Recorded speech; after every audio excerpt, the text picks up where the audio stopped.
What the hell is going on in Shibuya? We're gonna find out.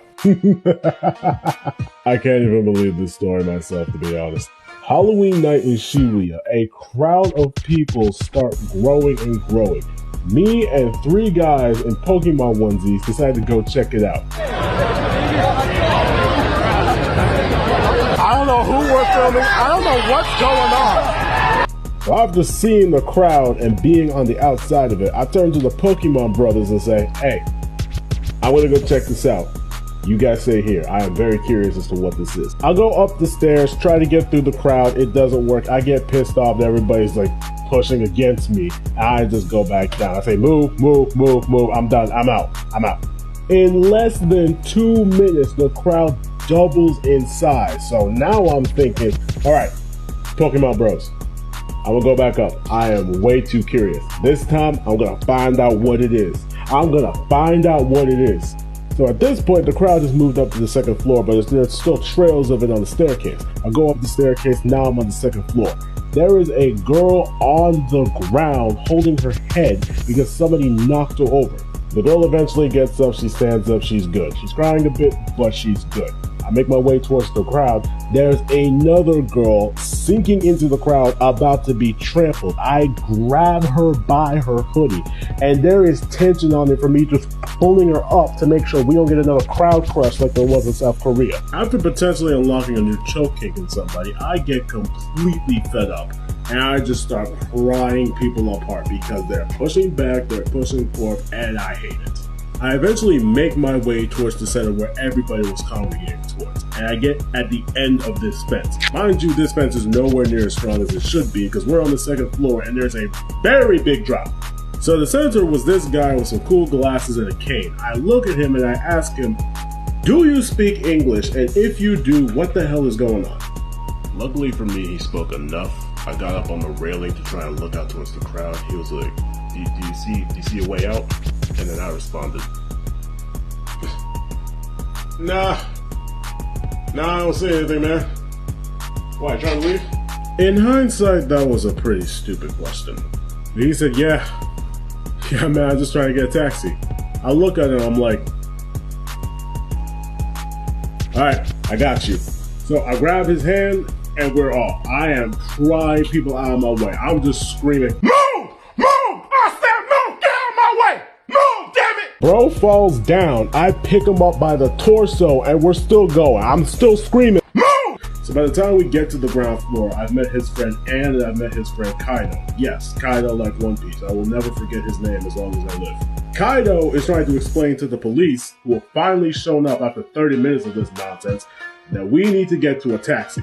I'm also saying taxi because that's all I can say. I'm pretty riled up at this point. So here we go. We're walking down the street, making sure no one's getting near us. A couple of people trying to bypass me so they can take a selfie for Snapchat. And I'm like, move, damn it! Once we're almost to the taxi, I'm telling Kaido, yo, you need to get security if you're gonna have him out here in public like this.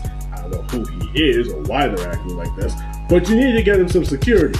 I tell him, let me be your security tonight just to make sure he's good for the rest of the night. After that, you can hire some professional people, but let me make sure he's good. Kaido gives me his phone so he can get my Instagram. Then the taxi shows up. They all go in the taxi, and the guy I was helping was like, hey, make sure he comes too. So I get in the passenger seat while they're in the back. We're in the taxi. I ask Ann and Kaido, yo, who is he? I'm assuming he's famous because why else would everybody be acting like this? Kaido gives me his phone so I can look on Instagram at an account he pulled up. I look at it, it says OZworld. And I'm looking through it, I'm like, oh, he's a rapper. He's a very famous rapper. Okay. Alright. I give him the phone back and now I'm just sitting in the passenger seat like, what the fuck just happened? Bro, I thought this man was just a paraplegic. He's a rapper? What the hell? Man, my friends are never gonna believe this shit. We get to the Lions Club where OZworld says he's gonna be performing tonight. While we're waiting at the elevator, I'm explaining how I was at the Unicorn Gundam taking pictures before I came here to Shibuya to just hang out and all this happened. For the rest of that night, OZworld nicknames me Gundam. I'm Gundam. I'm 100% gonna capitalize on that nickname. as much as I can without the copyright. Now, since I'm a guest in Tokyo and they can easily just kick me out of the country, I recorded this before we went to the club. I'm here with OZworld. I was helping him. I was helping him. I was helping him. I bet he's famous. I was making sure he was safe. He confirmed it. He confirmed it. Okay. It may be excessive, but Lord knows I don't care, because what I'm not going to do in Japan is get arrested. We go into the club and there's a cover charge, but he's the rapper who's performing, so he doesn't pay, and I'm his security, so I just go in too. He pulls me into the VIP section. I'm sitting with him, Kaido, and Ann. Ann had to go a little early, but Kaido's still there, and everybody's just chilling. There's a bunch of people coming to greet him. Everybody's drinking. If you know me, I don't drink or smoke, but they're all really respectful about that. And every time someone asks who I am, OZworld is just telling the story of how I pulled him out of the crowd, and everybody's saying thank you, you're a hero, this is Gundam, which Oz said like I think like 10 times during that whole night.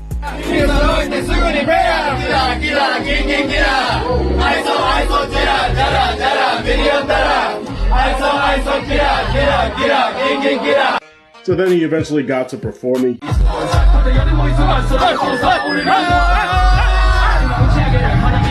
He did great. He was really good at what he does.